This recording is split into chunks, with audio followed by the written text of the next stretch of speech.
no vídeo de hoje eu vou conversar um pouquinho com vocês sobre a forma de segurar a agulha. Eu acho que a maior parte das pessoas que sabe alguma coisa de tricô, já fez tricô ou teve algum contato com tricô, viu pessoas que fazem tricô assim, né? Segurando as agulhas com as duas mãos e tecendo, né? Sua peça. Pois então, eu tenho um relacionamento diferente com o tricô. E para contar essa história, eu tenho que contar um pouco da minha história com o tricô e também de por que eu estou fazendo esse canal. Eu aprendi tricô com uma senhora que ela era especialista num tipo de tricô chamado tricô irlandês. Essa é uma outra história também, né? O tricô irlandês. E ela me ensinou tudo que eu sei e tudo que ela sabia. Muito do que ela sabia eram técnicas que ela mesma desenvolveu durante o período em que ela tinha uma loja que vendia lã e fios.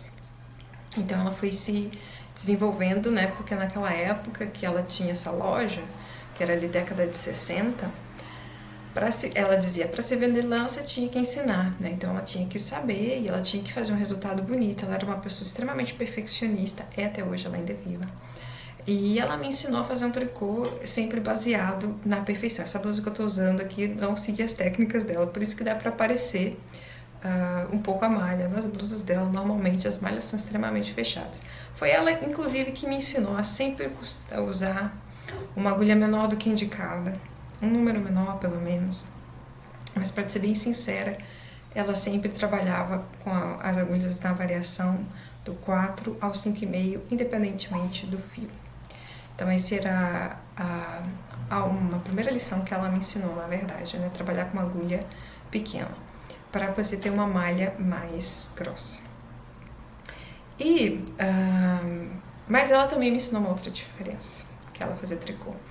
Algumas pessoas já viram, né? Mas ela fazia tricô colocando a agulha debaixo do braço, assim. Colocando a agulha debaixo do braço e ficando com as mãos livres. Então, eu coloco a minha agulha debaixo do braço e eu tenho essa outra agulha aqui para tecer. Então, eu tenho esse apoio. Vou até baixar um pouco a câmera depois, quando eu realmente for fazer o tricô, porque fica mais fácil para mim, então eu não preciso ficar assim e vocês vão poder enxergar melhor como o trabalho é feito. E isso, por que ela fazia isso? Também para o ponto ficar melhor. O ponto ele vai ficar mais firme e ele fica também mais uniforme. Então aqui, olha, eu já estou com a agulha na posição e eu vou começar o meu fio de uma forma bastante simples, né? Existem outras formas de começar, mas eu vou começar de uma forma bastante simples só para mostrar como é esse processo quando a gente tá com a agulha aqui, né? Então essa mão tá livre, ó. Se eu quiser fazer o serviço só com essa mão, com essa outra mão aqui, eu consigo, ó. Né? Ó. Porque eu tô segurando essa agulha aqui. Então, qual que é a vantagem, né? Além de você ter uma mão livre, além de você... A vantagem principal, segundo ela, é você ter padrão de ponto.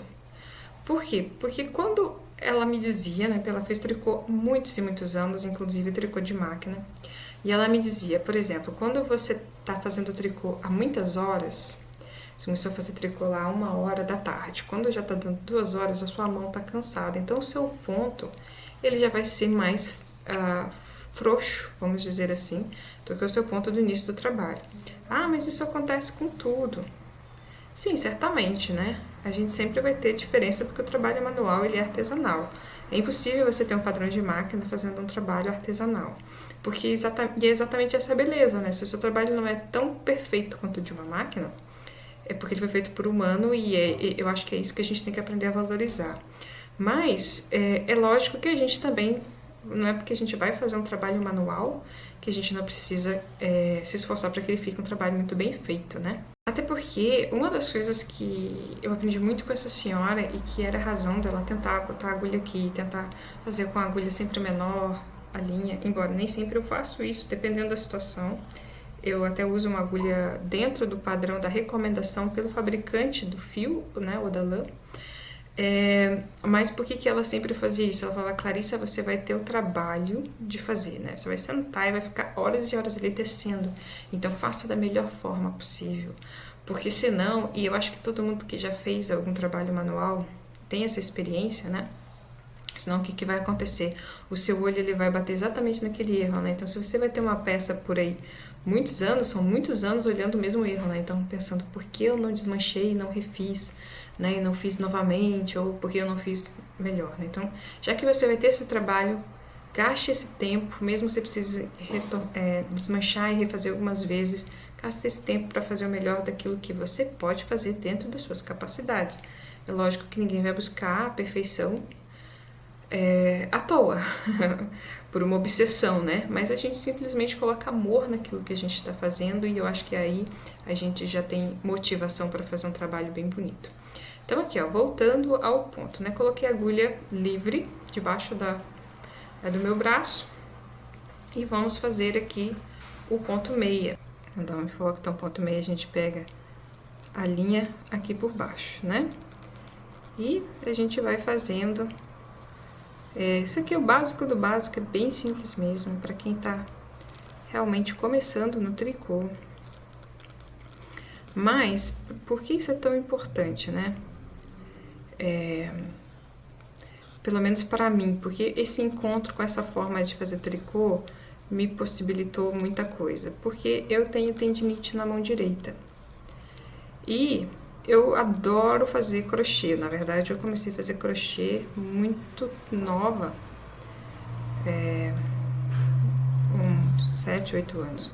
Mas também muito nova eu desenvolvi tendinite na mão e eu parei de fazer isso, me angustiava um pouco, porque eu sempre gostei muito de fazer artesanato e eu não conseguia fazer artesanato porque minha mão doía muito. Então, quando eu descobri essa forma de tricô, se vocês forem olhar, essa minha mão aqui, que é a mão direita que eu tenho problema, ela tá praticamente se movendo muito pouco.